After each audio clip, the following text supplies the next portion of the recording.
Here's our Manhattan map with the Hudson River on the west, the East River to the east, and 23rd Street right here. It's about 2.25 miles across the island. Well, we're not going to walk the entire length of 23rd Street. In fact, we're only going to walk from around 9th Avenue to around Madison Avenue, with some little side excursions to the side streets. But we will take an extended walk on what was known as the Ladies' Mile, which was the area in here from about 24th Street down to about 15th Street between 6th Avenue and Broadway. And certainly 23rd Street and the Ladies' Mile district are not as famous or well known as 42nd Street, 34th Street, Broadway, or 5th Avenue, but there are plenty of interesting things to see. So let's start walking. We start by looking west on 23rd Street, and in the distance we can see the High Line crossing. But we're going to turn around and walk east on 23rd Street. On West 23rd Street, between 9th and 10th Avenue and 23rd to 24th Street, are the London Terrace Apartments. Built in 1930, it's a very large apartment complex encompassing over 1,600 units.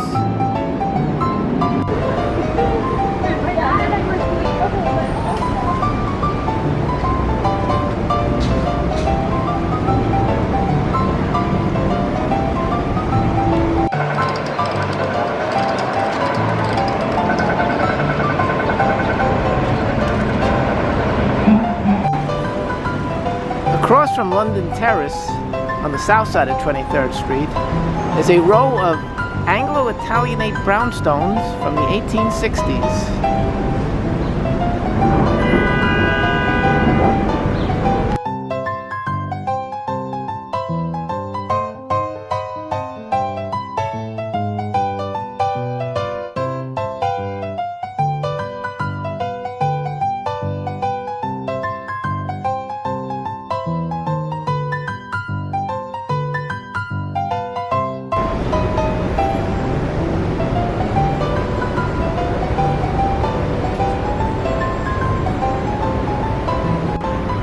On 24th Street, between 9th and 10th Avenue, is another row of Italianate brick houses, but these are even older, from about 1850.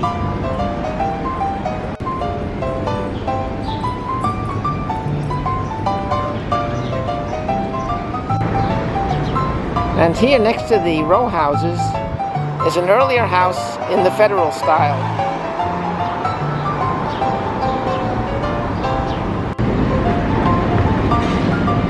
Between 7th and 8th Avenues, here are two loft buildings, the one on the left from the 1880s and the one on the right from the 1890s.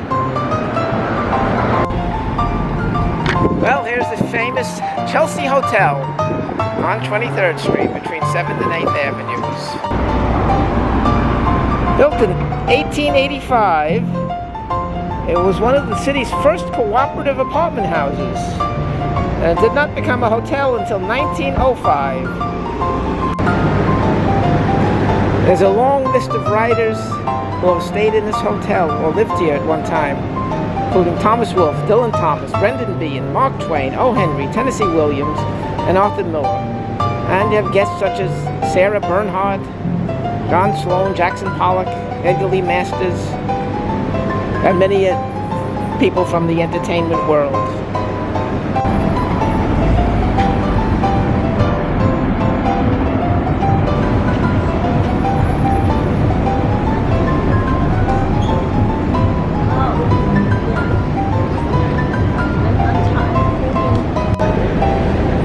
This building from 1914 was the McBurney YMCA. Now it's a Crunch Gym. Near the corner of 7th Avenue is a branch of the New York Public Library. This building is from 1905, the Neo-Renaissance style.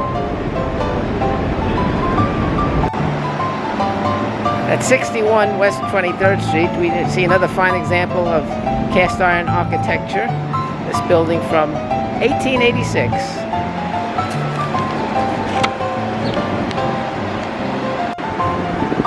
Now here we see at 32 to 36 West 23rd, the former Stern's Dry Goods Store. This building is from 1878 and a beautiful cast iron facade. And today, it's a Home Depot. We'll leave 23rd Street for a while to walk around the Ladies' Mile. The Ladies' Mile district took form after the Civil War as wealthy residents of Lower Manhattan moved north. Macy's opened in 1858 at 6th Avenue and 14th Street. During the next 20 years, other stores followed. On Broadway were the Elite shops, at 6th Avenue, where the elevated train brought the middle class to the many department stores lining the avenue. It was a district of spectacular commercial palaces of cast iron, designed by the greatest of architects. Originally, the Erich Brothers Emporium at 695 to 709 6th Avenue is from 1889, with an elegant cast iron facade, beautifully restored. Originally, Adams Dry Goods Store at 675 to 691 6th Avenue. And this building is from 1900.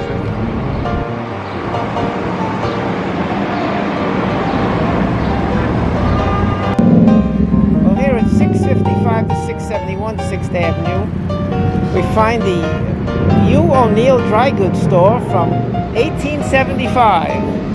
Beautiful Corinthian column building with towers on the top, and U. O'Neill's name still on the top, as we can see.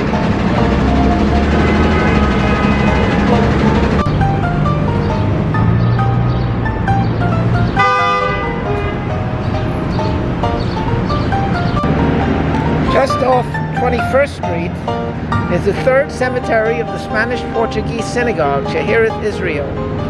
And this cemetery dates from between 1829 and 1851.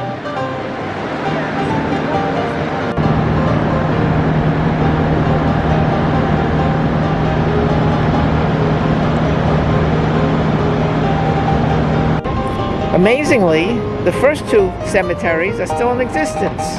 The oldest is on St. James Place, just south of Chinatown, and the other, I believe, is on 11th Street in Greenwich Village.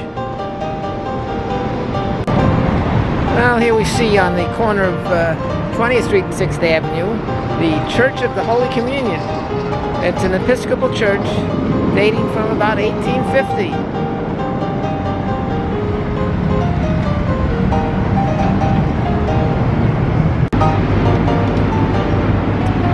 As the city expanded further north, Macy's and Altman's moved to 34th Street. Lord & Taylor relocated uptown to 5th Avenue, and the other stores followed or went out of business. By the 1920s, the great stores were turned into factories and warehouses. Here is one of those great stores. Originally the Siegel Cooper Dry Goods Store at 616 to 632 6th Avenue. It's from 1895.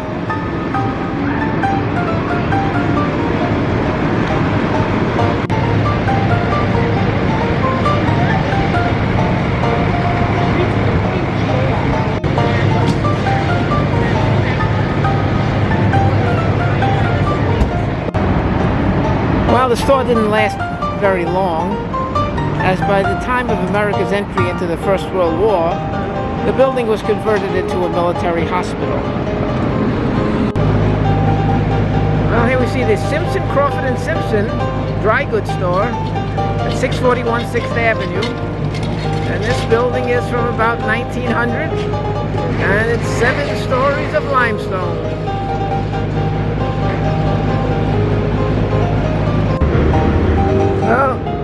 was on the corner of 18th Street, the B. Altman Dry Goods Store. And the building dates from 1877, and it's got a cast iron facade. And Altman abandoned this site to move uptown to 34th Street around 1905, 1906. Well, here on West 16th Street between 5th and 6th Avenue was a group of Greek Revival townhouses from approximately 1846.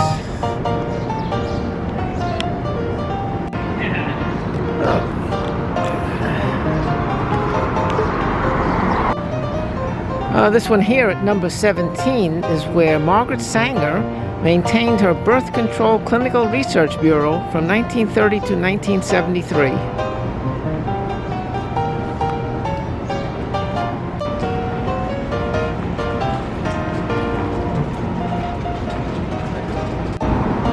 And also on West 16th, here's another small group of row houses, also from about 1846. The McIntyre Building from 1890 at 874 Broadway. A collection of Byzantine columns, Romanesque arches, Gothic finials.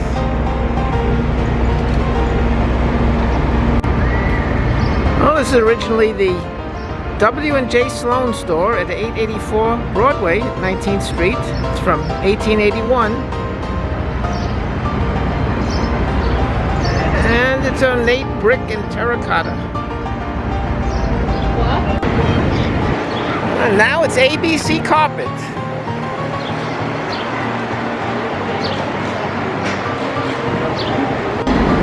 Here's where the wealthy shopped at Arnold Constable Dry Goods Store at 881 Broadway. And this building is from about 1869.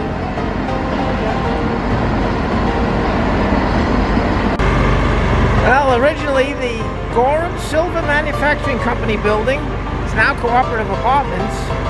And this is on the northwest corner of 19th Street and Broadway. And it was from about 1883. And this at 901 Broadway. Originally this was the Lord & Taylor Dry Goods Store. And its building is from about 1870. And it has a beautiful cast iron facade. And we know that Lord & Taylor eventually moved uptown.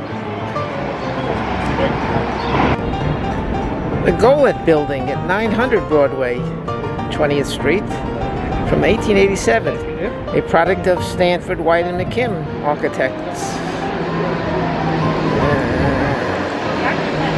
And we see the Romanesque arches at the base. On East 20th, between Broadway and Park Avenue at 28 East 20th, is the Theodore Roosevelt Birthplace National Historic Site. Now, the original building was built in 1848, demolished in 1916, and reproduced in 1923. Now, the tour of the house is quite interesting, as is the exhibit, and it's a great place to visit.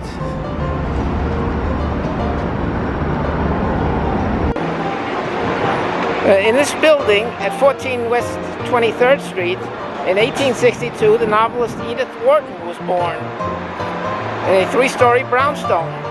Well, the original building is still here. It's gone under many alterations over the years. And as you can see, it's a Starbucks on the main floor and rental properties above. This building at the corner of 23rd Street and 5th Avenue originally was the Western Union Telegraph Building. It's from 1884.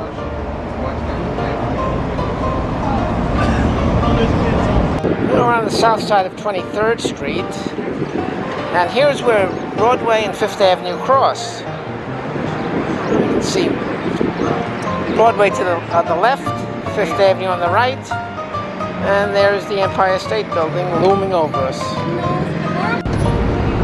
In front of 205th Avenue Near 23rd Street is a sidewalk clock dating from 1909. It's one of the few remaining sidewalk clocks around.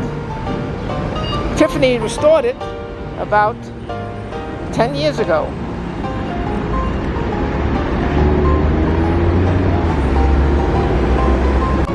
Well, there's the Flatiron Building, unfortunately shrouded in scaffolding. It's at the corner of 5th Avenue, Broadway, and 23rd Street. Again, looking south, and so there's 5th Avenue on the right and Broadway on the left. Well, here where Broadway crosses 5th Avenue is one of the most iconic buildings of New York. The Flatiron Building, originally called the Fuller Building. It was completed in 1903. And it certainly is a landmark of New York. It's been called an elevated palazzo. Limestone at the bottom, giving way to brick and terracotta as the floors rise.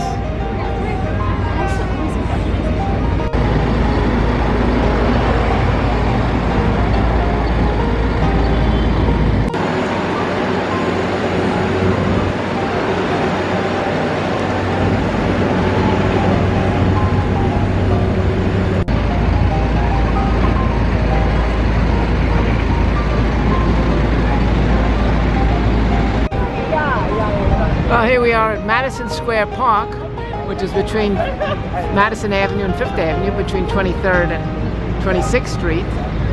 And the park was originally a potter's field. And the actual park opened in 1847.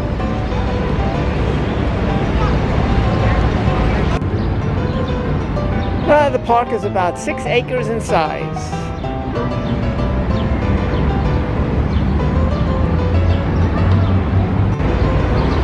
There's lots of statuary around the park, so let's see if we can find a few of them.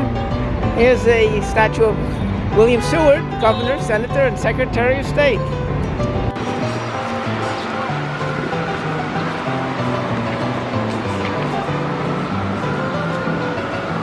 Brother Tyler.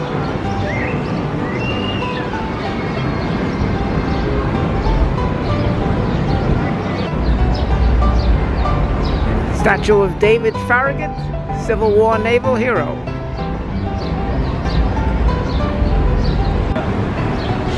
Chester A. Arthur, 21st President of the United States. At 1 Madison Avenue is the home of the Metropolitan Life Insurance Company.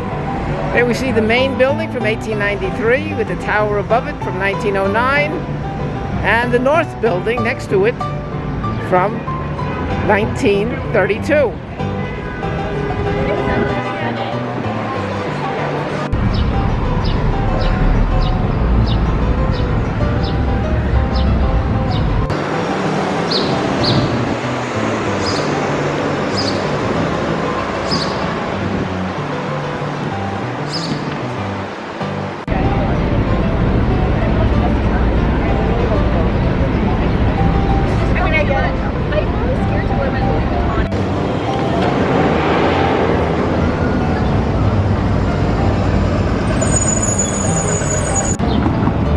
Well, here at 51 Madison Avenue at 26th Street, we see the headquarters of New York Life Insurance Company. The building is from 1928. Now, this site has an interesting history. Originally, it was the New York terminal of the New York and Harlem Railroad. And when the first Grand Central Station opened at 42nd Street, the depot was converted to house Gilmore's Garden and then P.T. Barnum's Hippodrome. It was later refinanced and renamed Madison Square Garden.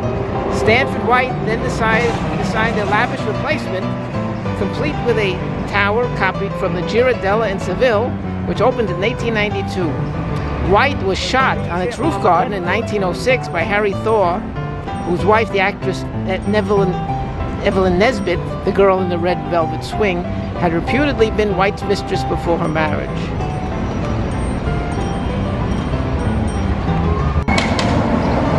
Now here on Madison Avenue and 25th Street is the Appellate Division of the New York State Supreme Court. And it's a building from 1899.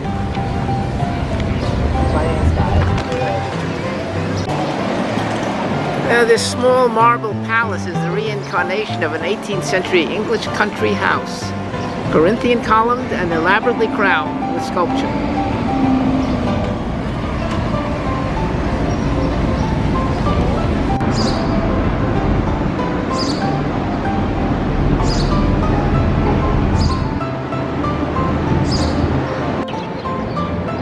Well, here on Lexington Avenue, 2 blocks above 23rd Street, we see originally the 69th Regiment Armory of the New York National Guard. The building's from 1906.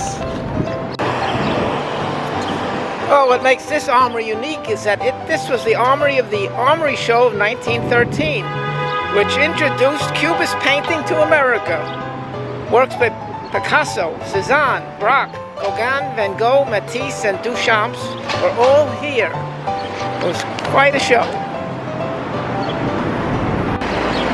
We'll end our walk here near Madison Square Park. There's some other sights down further east, but we'll save them for another time.